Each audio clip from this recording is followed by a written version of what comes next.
Welcome to our talk, Successful with Teamplay.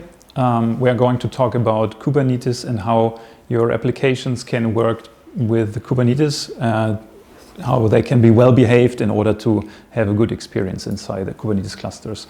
My name is Andy. I work for Ionos, where I'm responsible for the platform as a service technology in the Ionos cloud. So this is a beginner level talk. This is for people that are considering putting their application into Kubernetes or maybe have just done so, but aren't sure whether they've done the right thing. We will cover a few core concepts that we need. So just a few words about what Kubernetes is, what a container is and what a pod is. And that's all. That's the concepts we need today for this talk. Then we will look at the life cycle of a pod and how your application can influence it to work well inside the cluster. Then let's talk about container images, what makes a good container image, especially in the context of Kubernetes. And let's have a look at sidecars as well. Sidecars, an interesting pattern. You might have heard about it already, but let's have a look regardless. So the concepts we need. Kubernetes manages your containers for you. That does not sound terrific if you have one container to run, but if you have a dozen or 3 dozen different containers and they run in 100 copies each, you could spend all day running containers and then starting them and stopping them, replacing them with newer versions. And that's why Kubernetes is a good thing to have, a workload management system to run your containers for you, to watch over their health, restart them if necessary, put them onto the nodes where there's resources free, workload management. That's what Kubernetes does. But what is a container? Yes, we all know about containers, but there's one thing that is necessary to understand for this talk, which is that a container is just a bunch of Linux processes that have been put into a common jail. And jail, I know, is not a Linux word. It's more from the BSD world, but I've used it here to illustrate the concept. So these processes are sharing an environment that is isolated from the rest of the system.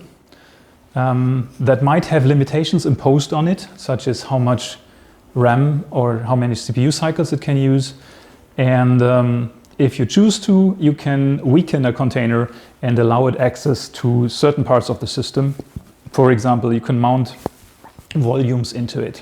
So Kubernetes doesn't like to work in terms of containers. It works with pods. A pod is a group of containers that share the same jail, or at least parts of the same jail. Each container will still have its own container image, and thus each container will have its own base file system, but they can have shared volumes as well, so directories that are the same in all containers. They will see each other in the network via localhost, and they can do inter-process communication with each other. For example, shared memory or pipelines or stuff like that. So a pod is a group of containers that share some stuff, and Kubernetes places pods on a node and then it stays there. Why is that? That's because containers cannot be migrated. You can't live migrate a container, you can't pause a Linux process and then move it somewhere else or restart it a year later or do a snapshot or whatever. They are just processes. So they are bound to the node where they were started. A pod cannot move to another node. They can only be removed and restarted elsewhere. And that's why your application needs to be able to handle that. Kubernetes will stop your containers frequently. I don't mean all the time. I don't mean every 10 seconds or so, but whenever someone needs to do maintenance on the node or wants to auto scale up or auto scale down, or there is a new version of your image or whatever. So your application will have to deal with frequent restarts. There are a couple of ways to do that. You could have a load balancer in front and have a number of instances of your application. Kubernetes will help here It can dynamically configure load balancers or proxies, and it can even provide services for cluster leader election if your application needs them. The second way to deal with frequent restarts is your clients might know about the different copies of your application that run. So if you have 10 instances and your clients know about all 10 instances, then if the first one isn't answering, they could go to the second one. And the third method is you could simply retry. The client needs to retry, and if your application starts very fast, when it's killed and it restarts now after 2 seconds and your client asks again, you have no problem. You can combine these, but if your application does not work with any of these 3 ways, then it might not be suited to run in Kubernetes, which frequently, well, the most common case is a monolith, a big application with a long start-up time that at the same time assumes complete ownership of a centralized thing, most commonly a database. So if you have something like that really can't run in 2 copies at once and can't restart quickly, then it might not be the best thing to run in Kubernetes. Now let's talk about one of your application instances. So not about the 10 copies, only one of them. And what it will experience in Kubernetes and what hooks and influences we can have in the Kubernetes cluster to work well together, to do team play. So these are the 5 phases of a pod lifetime. Finding a free node, downloading the images, starting up the pod, then the part where you do work in your application, and shutdown. We will go through each of them in turn. The first 2 are actually not what we aim for in this talk, so I'll be very quick. Scheduling just means finding a free node. Don't go to a healthy node, don't go to a full node. Look at affinity rules, anti-affinity rules, marked nodes, coordinate nodes, exclude those. And once you have your node, Kubernetes has made the decision, this pod will go here. Then that node will download images of all the containers in your pod. There can be many, and the images can have layers as well. Obviously, the node will have neat access to the container registry where the images come from. So network access and as well as credentials. After the download has happened, here's the part that I want to look at more in this talk. The 3 phases where we need to work together here with the application and Kubernetes. So once a pod is started by Kubernetes, the first thing that happens is it will create this jail that I mentioned. So the shared environment, the namespaces, the C groups, it will mount the volumes, it will provide an IP address for the pod, and all these will be set up on the Kubernetes node by the process called kubelet in conjunction with the container runtime that you've chosen, most commonly Docker.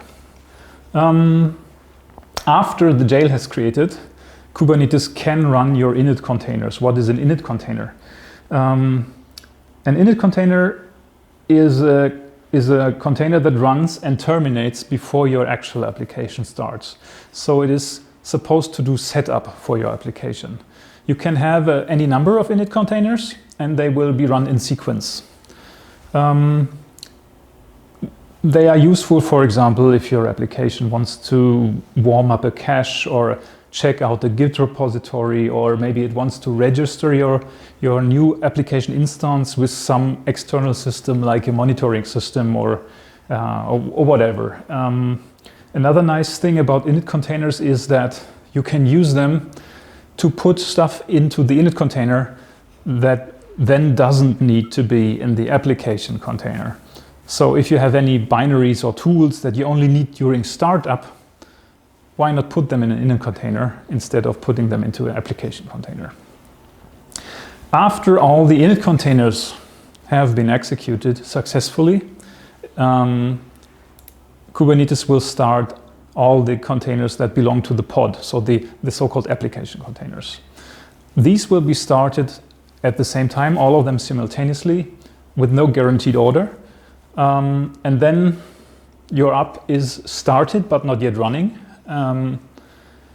And while these are started, while the runtime, the container runtime is told to start your application and all accompanying containers in the same pod, Kubernetes will run the so-called post-start hooks.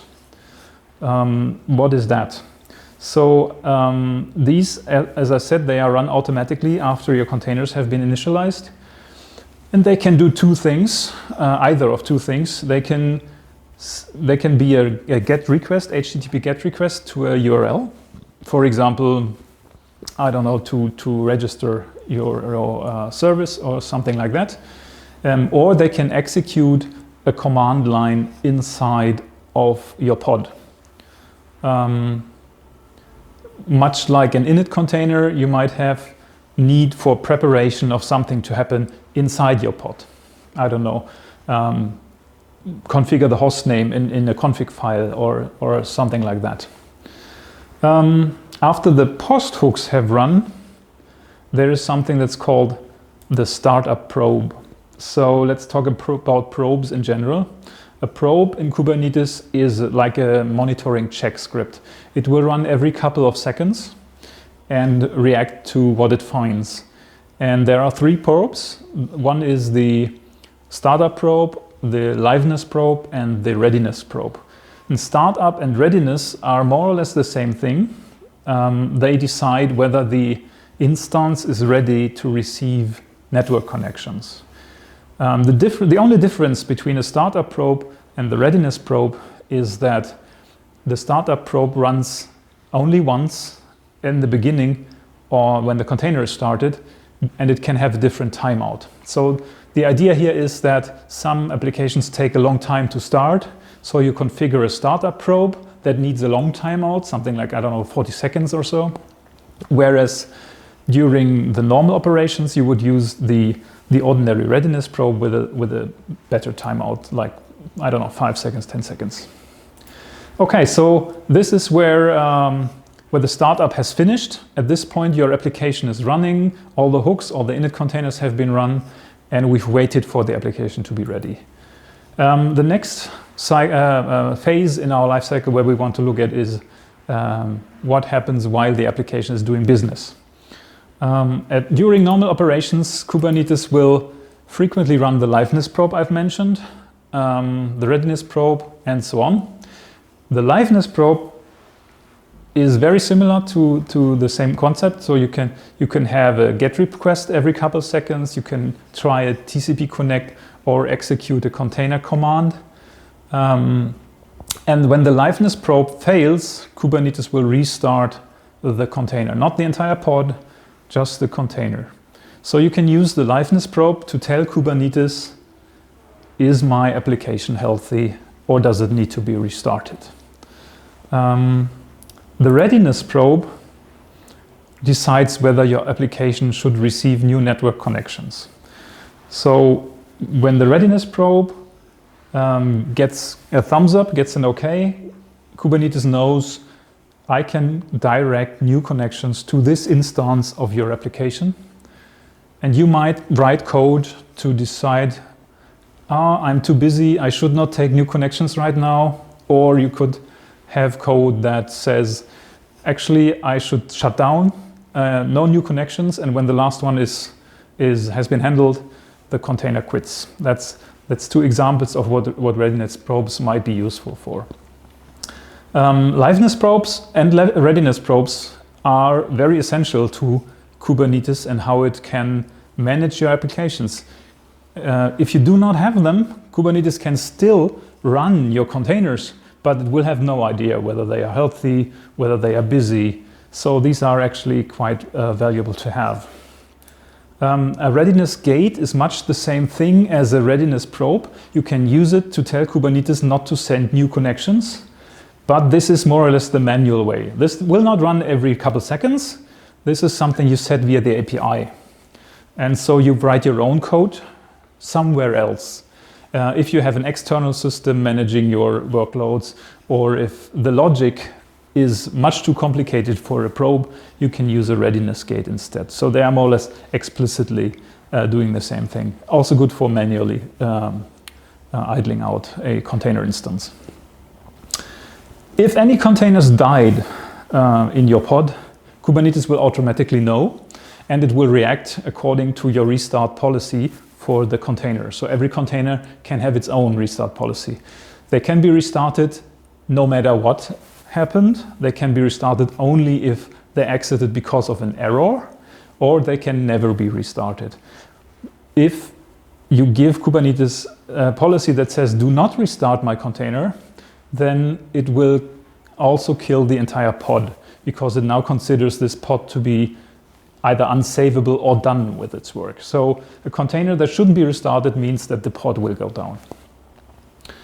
Okay, and then Kubernetes will repeat this, watch for events, watch for dying containers, and this is while your application is working.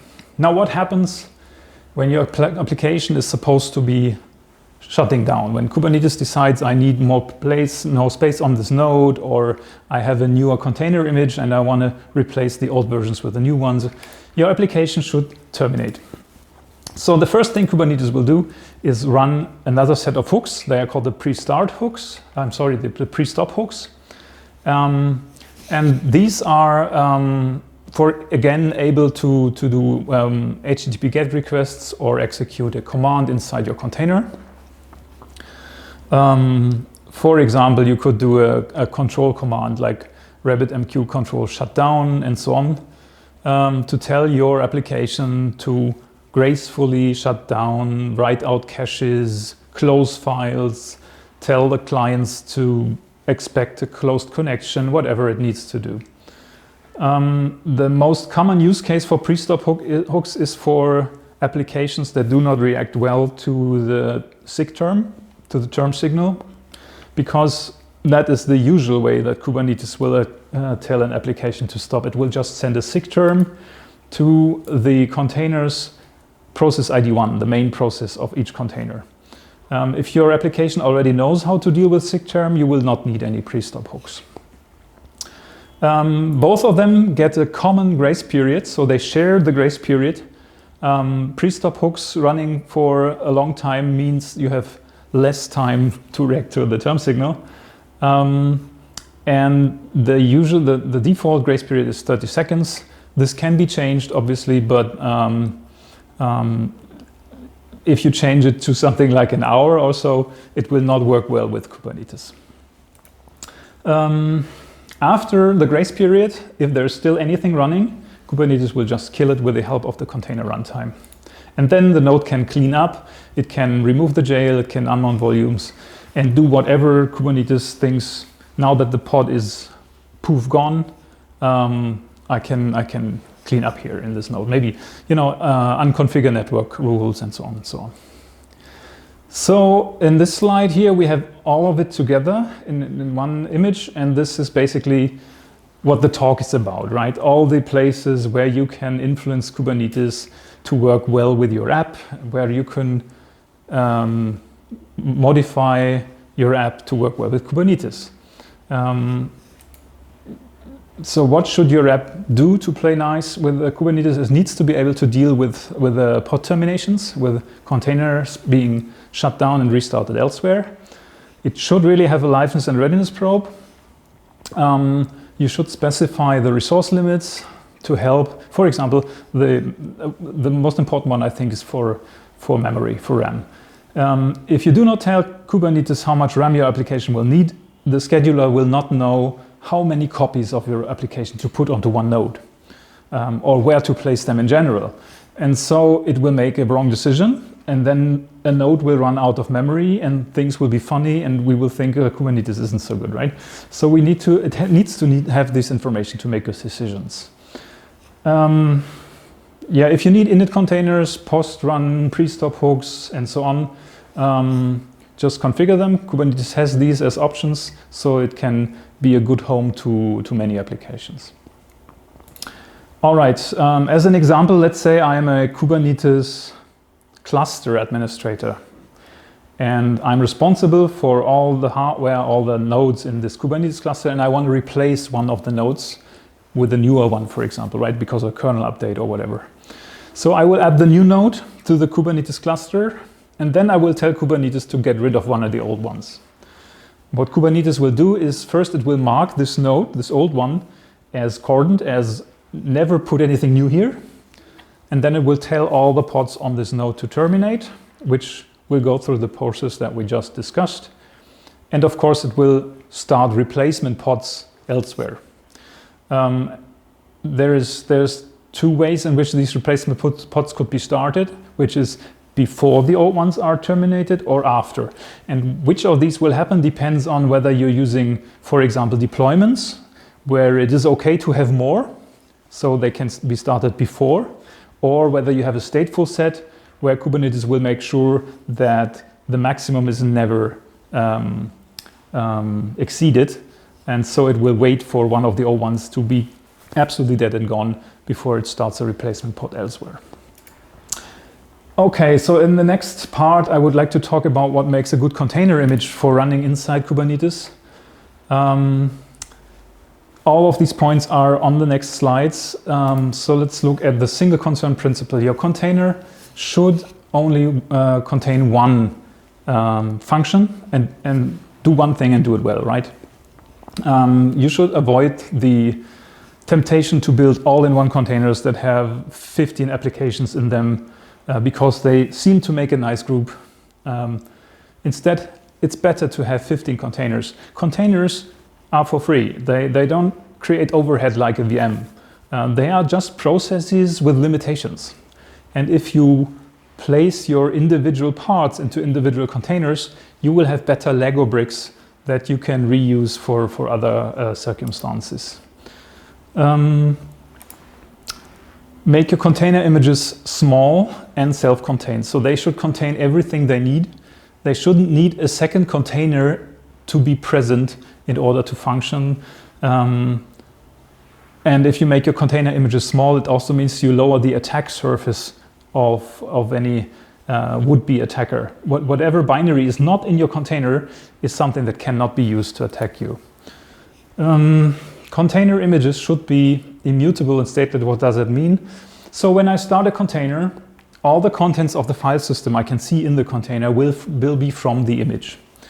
And let's say I install OS updates in the container. When the container is restarted by Kubernetes, they will all be gone. So there is absolutely no point in installing updates in a container. Instead, you should create a newer container image that already has the updates and then tell Kubernetes to roll it out, to restart all the instances.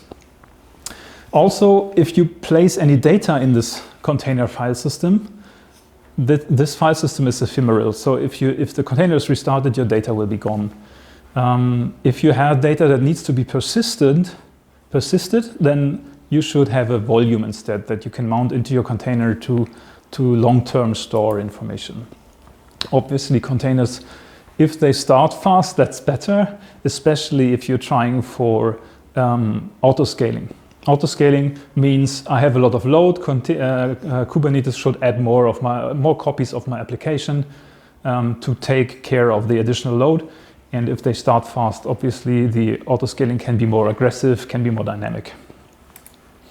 Avoid having hard-coded environmental information in your container. So the aim here is that you build your containers in such a way that the exact same container image can be used in production, development, staging, on my laptop, and so on. And the differences between the environments should be information that is fed into the container at runtime by Kubernetes. And there are many ways in which Kubernetes can help you here. For example, config maps are files that Kubernetes will mount into your runtime environment, your container, once it's started. And they are, as the name implies, basically used for configuration files. And they could be different in staging and production, for example. Same image, but different configuration. The same with secrets, which are basically encrypted config maps. And of course, you can configure environment variables that your container should find once it's started. So let's talk about sidecars. A sidecar is when you have your pod, which, remember, a pod is a group of containers, and you attach an additional container to bring in new functionality, which is much like a plugin. A sidecar is usually generic, so it can work with more than one pod. An example might be a logging sidecar. Let's say your application writes a log file to a certain directory, and we can make this directory a shared volume so that other containers in the same pod can also access this directory. Then I can attach a logging sidecar to this pod, and it can look at this directory, and whenever I have a new log line, it can see that the log file has changed, it can watch it, and then it can transport this new log file, this new content, to a centralized logging solution, such as an Elk Stack or a Loki or a logging service from your cloud provider. The nice thing that has happened after doing this is that your application doesn't need to know about which logging solution is in use here.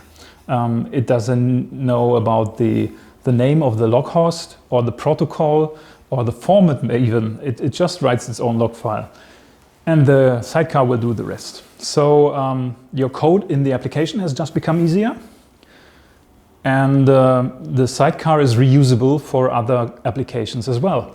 That all they need to do is write a simple log file. And also you have abstracted the logging solution and the environment from the application. So you could, for example, you could have a different logging solution in staging than you have in production. And the application doesn't need to know about this. You will simply use a different sidecar. Another example is, let's say I want to have encrypted traffic for my application. I can write my application without code for encryption.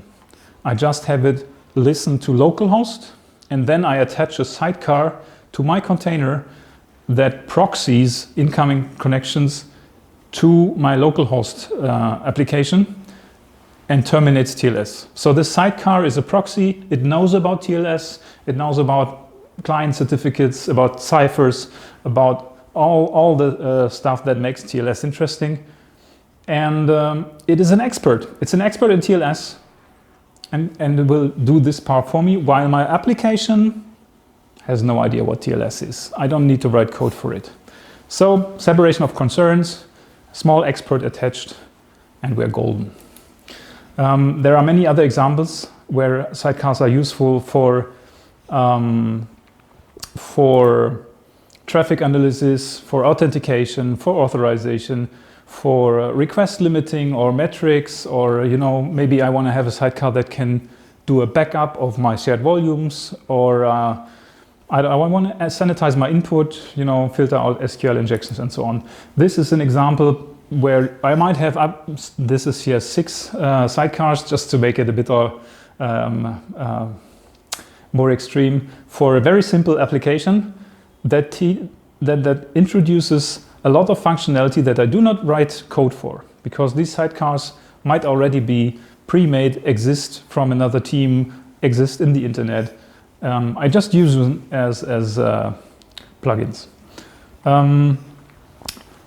So sidecars are great. I urge you to use them, to look into them. And you should build your container images in such a way that sidecars become possible or easy. You should place data that your application writes into locations that you could turn into volumes. You should allow for the ability, for the possibility to put a proxy in front of your application by listening to localhost, or at least to have a configuration that will allow that, and so on and so on. Yeah, we have only touched a few points of Kubernetes. We've only looked at the life cycle of a single pod, but Kubernetes, of course, is so much more. And we haven't talked about all the management of workloads, of how it configures load balancers dynamically or schedules pods to different nodes and so on. Most parts of Kubernetes, actually. So Kubernetes is valuable because it manages your workloads, it places it on the right nodes, it can watch out for topology, for resource shortages, it can dynamically configure networks and load balancers and routers and It can abstract your infrastructure from your applications so that no matter where your Kubernetes runs, from the inside it will look more or less the same. All great things I urge you to look into, but not the topic of this talk. We just wanted to see how one instance of your application could be well behaved in Kubernetes and could play nice with Kubernetes. Thank you for listening to me, and I hope you have a great day.